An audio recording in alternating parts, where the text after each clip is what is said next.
The Trump administration on Monday accused Harvard of violating the civil rights of its Jewish and Israeli students, threatening to cut off all federal funding if urgent correction action is not taken. A cut could result in the university losing access to resources ranging from research grants to student aid and visa programs. Harvard has been a place, where people have been given voices from any religion, any color, any background, and even any political, political color you may have. So I think there were instances or incidences when the Harvard or some of the volunteers at Harvard actually stood up against some of the policies that were tried to be pushed into by the Trump administration in its first stint.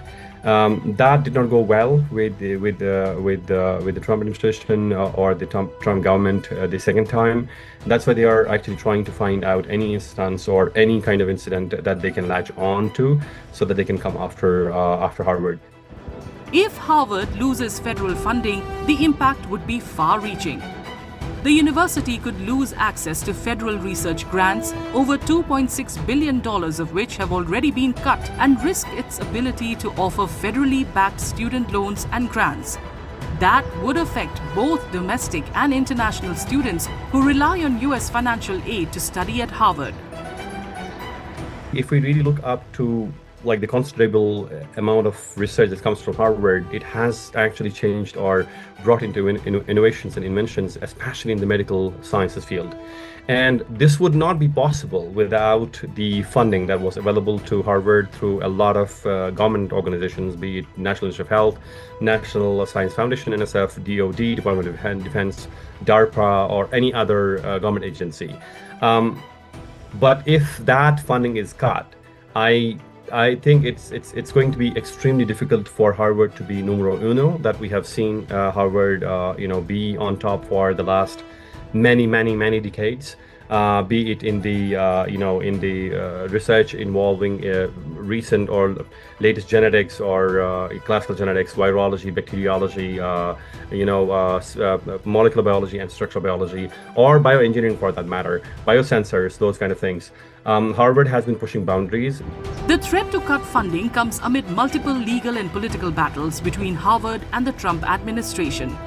In June, a federal judge blocked Trump's attempt to ban foreign students from attending the university when Homeland Security revoked the university's certification to host international students, putting over a quarter of its students' body at risk.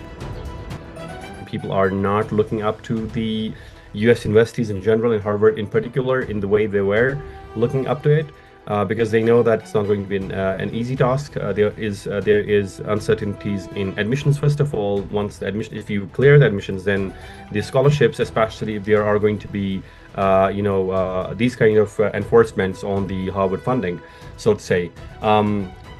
I believe that there is definitely a shift of focus that we have seen in the last couple of months. People have been preferring over European universities. People have been preferring European universities, or even some top Asian universities or Asian countries, over going to the US, especially to Harvard universities. Harvard's international students, who make up 26% of its total student body, stand to lose the most in this fight. Some graduate programs like comparative law rely on up to 94% foreign enrollment.